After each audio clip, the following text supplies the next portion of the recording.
Howard asks, has anyone built a sales training custom GPT for sales teams or customer account managers? Yes, lots of people have. Those are not hard to build. What makes them difficult to build, though, is if they meet the criteria of how you do your sales. So it's a real simple example.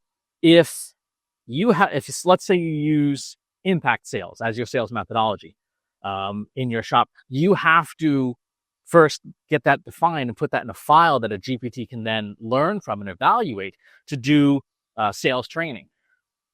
Then you have to figure out which part of impact or challenger or whoever's methodology you're using you have issues with that you need to train people on, or you might have dedicated stages. So as an example, let's take Challenger. Challenger is probably one of the most well-known sales frameworks. It's the one that a lot of people, particularly complex sales folks, use. And Challenger is really good for a complex sale where a prospect has time and mental bandwidth to think. Right? So if you are selling something that requires a lot of consideration and you know people are willing to give that consideration, Challenger is a great framework. So Challenger has 6 stages, right? It's warming, where you establish rapport. It is reframing, where you take a commonly held beliefs and you reframe them as a new form of challenge. You have rational drowning, which explains why if you don't make this change, things are going to suck. You have emotional impact, which is here's how it's going to feel when you're drowning. Then you have new way, which is here's the general solution. And then you have our solution, our value. By the way, Challenger is not substantially different from the old Dan Kennedy approach, right? Problem, agitation, general solution, specific solutions. Artfully restate the problem, agitate the buyer, show a general solution. This is how you solve this problem. And then the specific solution, here's how we do it. What Challenger tries to do differently is to say, here's a reframe and a different way of looking at a problem. You have to go through your sales team and talk to people and figure out which of the 6 stages of Challenger, if you use Challenger, which of the 6 stages is the biggest problem for people. Do they have a problem with the reframe? Do they have a problem with rational drowning? Do they have a problem with emotional impact? Where's the gap? And it's going to differ from person to person. So what I would suggest doing for building GPTs for sales training is maybe you have a GPT for each of the stages in your sales training, in your sales funnel, and put with special attention on where people fall down the most for each stage. So if you know people have trouble with warming, right? Maybe you've got a bunch of young folks on the team who did not have the same way of thinking and conversing that your target audience does, right? So maybe you serve 55 to 65-year-old people and you have a team of 25-year-olds. You're going to have language differences. You're going to have things that are warming differences. And so you could create a sales GPT just to teach warming. Once you do that and you break it up into these granular tasks, you will have a lot more success with custom GPTs for sales training because you're not trying to have it do everything all at once. One of the worst things you can do when you're building any kind of AI tool is to try to have it be everything to everybody, right? Try to be the Swiss Army knife of AI training. It will not work. It'll be just a disaster. What you have to do is you have to break it down into pieces, build AI components for those pieces where individually, and then you build either systems or humans or both to serve the issues around those pieces.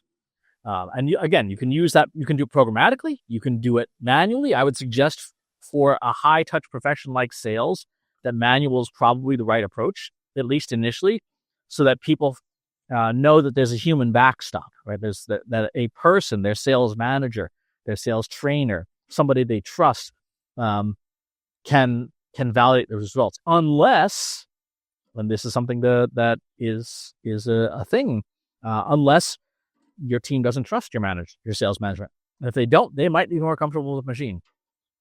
A real simple example of this is there are sales teams where the sales leader is a jackass.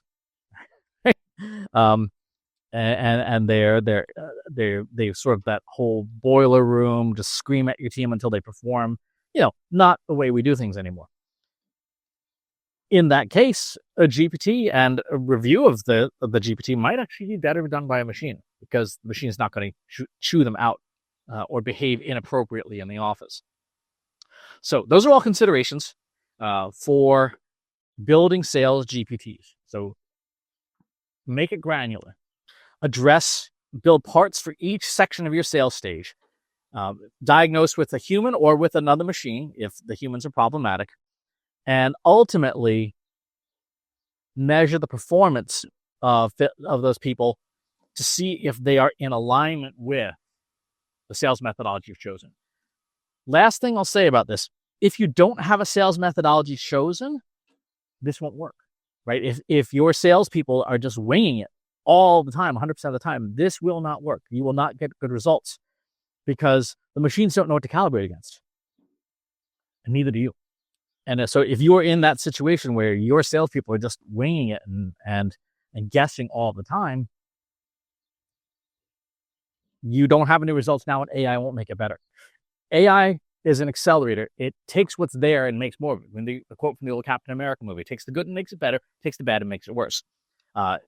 If you are an operational disaster with sales now, AI will make you a faster operational disaster and will make your disasters bigger, right? So you have to be the one to straighten out and clean house first before you start using AI for it. So that's the answer to your question. Thanks for asking. Talk to you on the next one. If you enjoyed this video, please hit the like button. Subscribe to my channel if you haven't already. And if you want to know when new videos are available, hit the bell button to be notified as soon as new content is live.